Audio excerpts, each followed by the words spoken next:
And James Dean Bradfield is on the line now with no crying baby in the background, James. It sounds quiet there. It is. I'm in the kitchen. Oh, good. Just a distant hum of the oven on. Oh, good. That sounds pretty idyllic, actually. So listen, James, how's life at the moment? I know you're working on a new record. What can you tell us?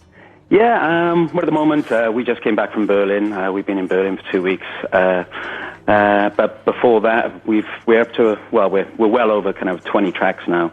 And it just feels like there's two halves to the record. It feels like there's more of a acoustic side and more of an acoustic side. So oh, really? we're trying to figure out what to do with that. Caustic acoustic? That sounds playful. So No. There is more of a kind of almost kind of krautrocky side and an acoustic side. Oh, yes. Okay. So are you thinking maybe two separate releases, or are you thinking? No, just good grief. I don't know. You don't know.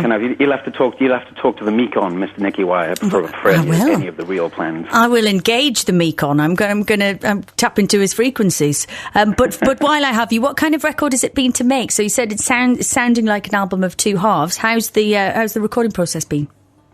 Well, it just feels like we've been doing it for quite a long time now. For over a year, we've just been working at our studio in Cardiff. And it just, it feels indulgent. It feels like we've indulged ourselves whilst not being kind of too overblown about it and not going into too many dark corners which people won't understand. So we've indulged ourselves, but it feels as if we've stayed within the realms of reality, I suppose.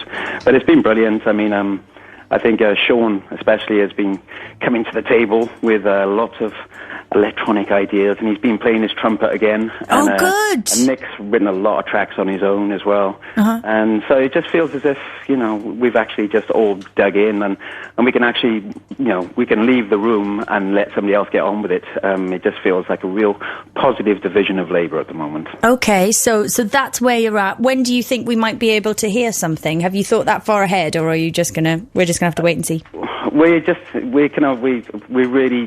It feels more likely that it'll be the start of next year, but you never know. It could be the end of this year. But we have so many tracks. We're just confused at the moment. 20. So it doesn't sound confused. It sounds like you have an embarrassment of riches. With a table before you is groaning, and you merely need to pick the greatest, shiniest gems.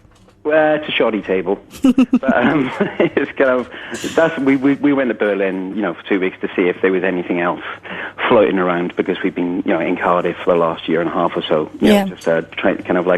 Just trying to compute what's kind of in the air and what we're grabbing at, kind of thing. So I think we're nearly at the end of the process. That's such an actorly word. I shouldn't have said that. Sorry. Well, but it's the artfulness that makes it art, isn't it? And we love you. So thank you very much for talking to us today. And come back soon. Bring us music. There's going to be lots of music. Don't you worry about it. Bring us the Mekon head of wire. He must tell us things. Thank you very much. Have a lovely day. Lots of love to you, James. Take care. Thanks for having us. Bye-bye. Bye. James from Manic Street Preachers, of course.